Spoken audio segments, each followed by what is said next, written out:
Hello guys, আমি Dipen. Welcome back to my channel Deep exclusive. So এখন আমি এই ভিডিওর মধ্যে বেসিক্যালি কথা বলবো দুটো বিষয়কে নিয়ে, এবং দুটো বিষয় প্রচণ্ড এক্সাইটিং কিন্তু একটা বিষয়। প্রথমে যদি আসি আমাদের জিদ্দাকে নিয়ে এবং বুমেরাংকে নিয়ে, তো বুমেরাং গতকাল সানডে ছিল এবং সানডেতে যে লেভেলের রেসপন্স পেয়েছে, রিসেন্টলি জিদ্দার কোনো সিনেমা এইরকম রেসপন্স থার্ড সানডেতে কিন্তু পায়নি। এটা কিন্তু বেসিক্যালি তৃতীয় সানডে ছিল, এবং এই সানডেতে যে এই লেভেলের একটা রেসপন্স পাবে এটা জাস্ট আনএক্সপেক্টেড ছিল।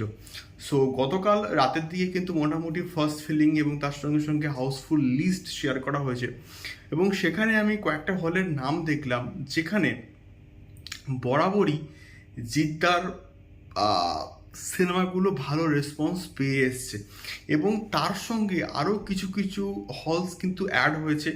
এবং সব থেকে মোস্ট ইম্পর্ট্যান্ট, আমি কিন্তু গতকাল একটা ভিডিওতে বলেছিলাম যে বেঙ্গালুরুতে একটা হলে কিন্তু ন্যাশনালি যে বুমেরাং মুক্তি পেয়েছে সেখানে কিন্তু প্রায় হাউসফুল যাচ্ছে, এবং সেই নামটাও কিন্তু ওই পার্টিকুলার লিস্টার মধ্যে কিন্তু রয়েছে।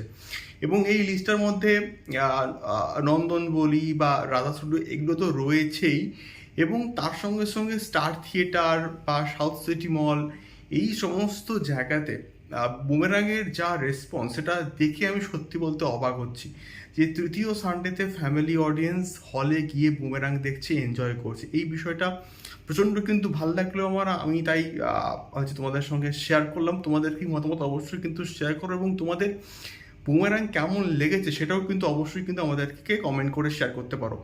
দ্বিতীয়ত আমি যে বিষয়টাকে নিয়ে কথা বলবো সেটা যদি হয় তাহলে মারাত্মক বস হবে। মানে আমরা এটা জানতাম যে অ্যাটলি সলমান খানের সঙ্গে একটা প্রজেক্ট করছে, এবং এক্সক্লুসিভলি রিপোর্ট কিন্তু উঠে আসছে এখান থেকে সাউথের একজন মেগাস্টার কিন্তু থাকতে পারে, এবং এই মেগাস্টারের নাম সম্ভবত হতে পারে রজনীকান্ত স্যার। এমনটাই কিন্তু আজকের সুমিত কাদেল কিন্তু তার একটা অফিসিয়াল পোস্টে কিন্তু বলেছেন যে সাউথে যে মেগাস্টারকে নিয়ে কথাবার্তা চলছে সেটা সম্ভবত রজনীকান্ত কিন্তু হতে পারে। এটা হলে বস সব শেষ করে দেবে, এটা হলে সব জাস্ট শেষ করে দেবে। এটাই মেনলি বলার ছিল এই ভিডিওর মধ্যে। দেখা হচ্ছে পরবর্তী ভিডিওতে আরও অনেক অনেক আপডেটস নিয়ে। টাটা।